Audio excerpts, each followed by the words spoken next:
Bismillahirrahmanirrahim. On the demand of Muskan from Shishambagh, Fatehgarh, Farrukhabad, UP, ये problem matrix की है. Show that if A and B are equivalent matrices, then there exist non-singular matrices P and Q such that B is equal to PAQ. हमें prove करना है कि अगर ए और B दो इक्विवेलेंट मैट्रिक्स हैं तब दो मैट्रिक्स ऐसी पी और क्यू जो कि नॉन सिंगुलर ज़रूर होंगी कि बी को हम लिख सकेंगे पी ए क्यू की फॉर्म में लिख सकेंगे. तो सबसे पहले तो यहाँ पर एक टर्म आ रहा है इक्विवेलेंट मैट्रिसेस, यानी ए और बी इक्विवेलेंट मैट्रिक्स हैं. तो इसका मतलब क्या होगा कि ए और बी दो मैट्रिक्स इक्विवेलेंट मैट्रिसेस हैं. तो इसके लिए हमने यहाँ पर इसकी डेफिनेशन लिख के रखी हुई इक्विवेलेंट मैट्रिसेस की. ए और बी हमारे जो हैं वो इक्विवेलेंट मैट्रिक्स यहाँ पर हैं. तो इसका मतलब क्या हुआ, two matrices are set to equivalent, यानी दो मैट्रिक्स जो हैं इक्विवेलेंट तब कहलाएंगी if one is obtain from the other, यानी एक को दूसरे से हम ऑब्टेन कर पाएंगे, हमें मिल जाएगी एक से दूसरी वाई एलिमेंट्री ट्रांसफॉर्मेशंस. कैसे मिलेगी, कह रहे हैं कि एलिमेंट्री ट्रांसफॉर्मेशन करने पर मिलेगी. एलिमेंट्री ट्रांसफॉर्मेशन मतलब एक से ज़्यादा एलिमेंट्री ट्रांसफॉर्मेशन हो सकते हैं. ये ऑपरेशन रो में भी हो सकते हैं, कॉलम में भी हो सकते हैं. The symbol this is use for equivalence, और इक्विवेलेंस के लिए हम इस सिंबल का यूज़ करते हैं. जैसे हमारी ए और बी दो मैट्रिक्स इक्विवेलेंट थी तो हम इस सिंबल का यूज़ करेंगे ए इक्विवेलेंट मैट्रिक्स टू बी. तो यहाँ पर एक टर्म और आ रहा है एलिमेंट्री ट्रांसफॉर्मेशन. एलिमेंट्री ट्रांसफॉर्मेशन हम लोग जानते हैं कि एलिमेंट्री ट्रांसफॉर्मेशन तीन तरह के होते हैं. एक तो हम एक रो को दो रो को आपस में इंटरचेंज कर दें. ये ऑपरेशन कॉलम में भी कर सकते हैं, यानी दो कॉलम को आपस में इंटरचेंज कर दें तो वो भी एलिमेंट्री ट्रांसफॉर्मेशन के अंतर्गत आता है. या फिर हम ये कर सकते हैं कि एक रो में किसी नॉन ज़ीरो स्केलर से मल्टीप्लाई करके दूसरे रो में हम प्लस कर दें. ये रो में कभी कर सकते हैं और कॉलम में भी कर सकते हैं. और तीसरा यह है किसी एक रो में से किसी एक रो को हम किसी नंबर से मल्टीप्लाई कर दें, किसी नॉन ज़ीरो स्केलर से मल्टीप्लाई कर दें. ये हमारा शायद सेकंड वाला था. और थर्ड में ये है कि एक रो में हम दूसरे रो को करस्पॉन्डिंग एलिमेंट को जोड़ दें, यानी दो रो को आपस में जोड़ दें. तो सिर्फ रो के लिए नहीं, कॉलम के लिए भी बात लागू होती है. तो इस तरीके के तीन है ये एलिमेंट्री ट्रांसफॉर्मेशन. अगर हम उसमें अप्लाई करते हैं, जैसे ए में हमने अप्लाई किया एलिमेंट्री ट्रांसफॉर्मेशन, तो वो वी के इक्वल आ जाएगा. तो इसी समय अपने सवाल की शुरुआत भी करनी होगी कि ए में हम डिफरेंट एलिमेंट्री ट्रांसफॉर्मेशन करेंगे. तो एलिमेंट्री ट्रांसफॉर्मेशन के लिए हम यूज़ करेंगे एलिमेंट्री मैट्रिक्स का. अब एलिमेंट्री मैट्रिक्स क्या होते हैं, एलिमेंट्री मैट्रिक्स वो मैट्रिक्स होते हैं जब हम एक आइडेंटिटी मैट्रिक्स में, आइडेंटिटी मैट्रिक्स सभी लोग जानते हैं कि उसके लीडिंग डायगोनल में एलिमेंट 1 1 होंगे और ऑफ डायगोनल एलिमेंट 0 होंगे. तो इन मैट्रिक्स में जब हम एक सिंगल एलिमेंट्री ट्रांसफॉर्मेशन करते हैं तब उससे जो मैट्रिक्स मिलती है वो एलिमेंट्री मैट्रिक्स मिलेगी. जैसे कि हम इस वाले रो में हम 3 से मल्टीप्लाई कर दें तो यहाँ पर ये मैट्रिक्स जो अब मिली है, जो बाकी एलिमेंट वैसे ही हैं, नो चेंज, लेकिन इस एक आइडेंटिटी मैट्रिक्स में हमने सिंगल ऑपरेशन ये किया, इस रो में 3 से मल्टीप्लाई कर दिया R1 में, तो एक मैट्रिक्स मिली. इसी मैट्रिक्स को एक को एलिमेंट्री मैट्रिक्स बोलेंगे. ये तो एक ऑपरेशन है. इस तरीके से हमने 3 ऑपरेशन बताए थे, किसी नंबर से इंटू कर दें, या इन दोनों रो को आपस में इंटरचेंज कर दें, या फिर एक रो को उठा के दूसरे में ऐड कर दें. तो इस तरीके का जो ऑपरेशन होता है वो एलिमेंट्री ऑपरेशन कहलाता है. और यूनिट मैट्रिक्स में ये ऑपरेशन करने पर, सिंगल ऑपरेशन करने पर जो मैट्रिक्स मिलती है उसे एलिमेंट्री मैट्रिक्स कहते हैं. ये हमें एलिमेंट्री मैट्रिक्स मिल गई. अब इन एलिमेंट्री मैट्रिक्स का हम जब मैट्रिक्स ए में मल्टीप्लाई करेंगे डिफरेंट तो फिर हमें आगे चल के बी मैट्रिक्स मिल जाएगी, क्योंकि इक्विवेलेंट मैट्रिक्स की ये डेफिनेशन होती है। तो इसी डेफिनेशन का यूज़ करते हुए हम इस थ्योरम को प्रूव करेंगे। तो अब इस थ्योरम की स्टार्ट करते थे।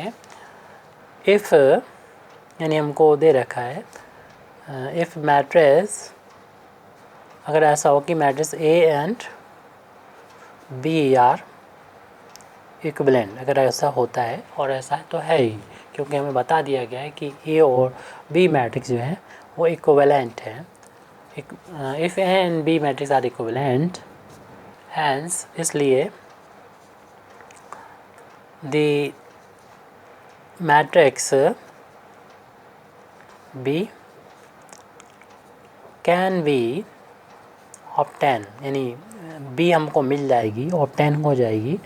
कहाँ से मिलेगी? फ्रॉम ए से ही मिल जाएगी। कैसे मिलेगी?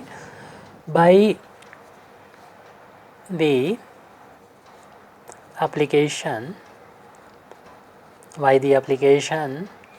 of a chain of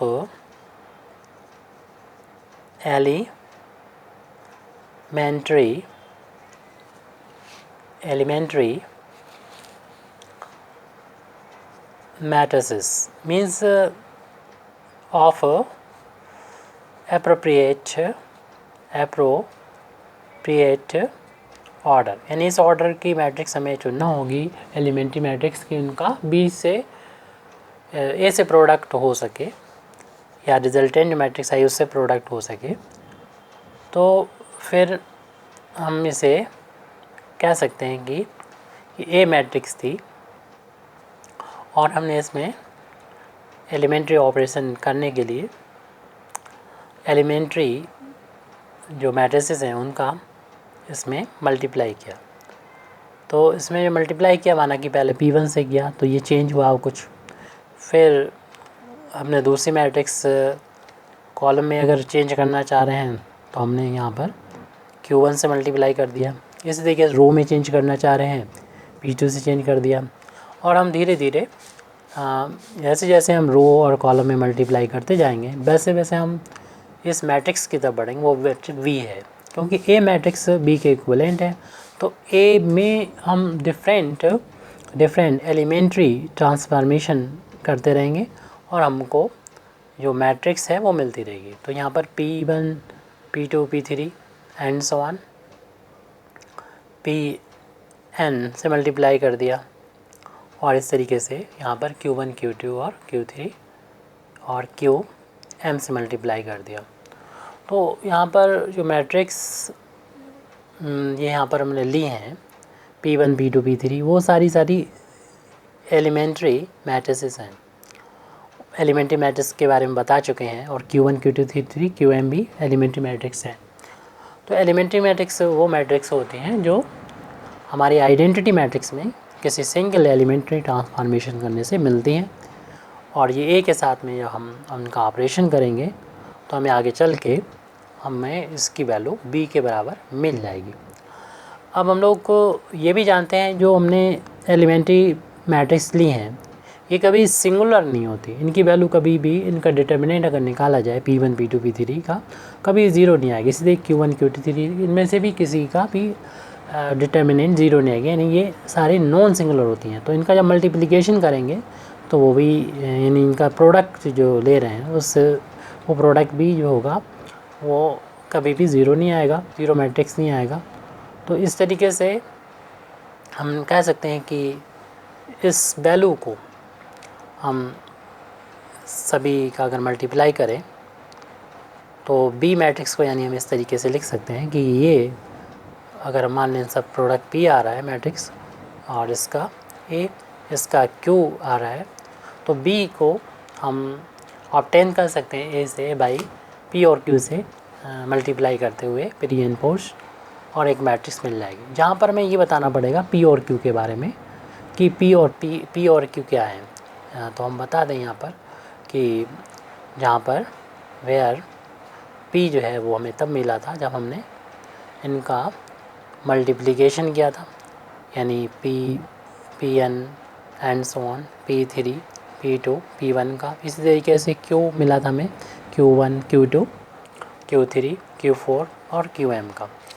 और चूँकि हम लोग जानते हैं कि ये P1 P2 P3 सारी मैट्रिक्स Q1 Q2 Q3 ये सारी मैट्रिक्स जो हैं वो एलिमेंट्री मैट्रिसेस हैं, और इनका जैसे हम पहले भी बता चुके हैं कि ये नॉन सिंगुलर होती हैं, यानी ये ज़ीरो इनका डिटर्मिनेंट नहीं आएगा, तो इसलिए इनका प्रोडक्ट P और Q भी नॉन सिंगुलर होंगी, तो इनका प्रोडक्ट भी जो होगा नॉन सिंगुलर होगा। तो हम कह सकते हैं यहाँ पर लिख दें बीइंग दी, यानी इस बात से कि P और Q भी जो है नॉन सिंगुलर हैं, इसकी वजह क्या है, इसका रीज़न क्या है, क्योंकि प्रूव करना था ये। तो प्रोडक्ट ऑफ एलिमेंट्री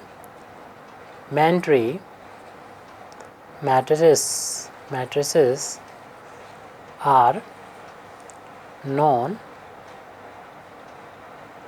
सिंगुलर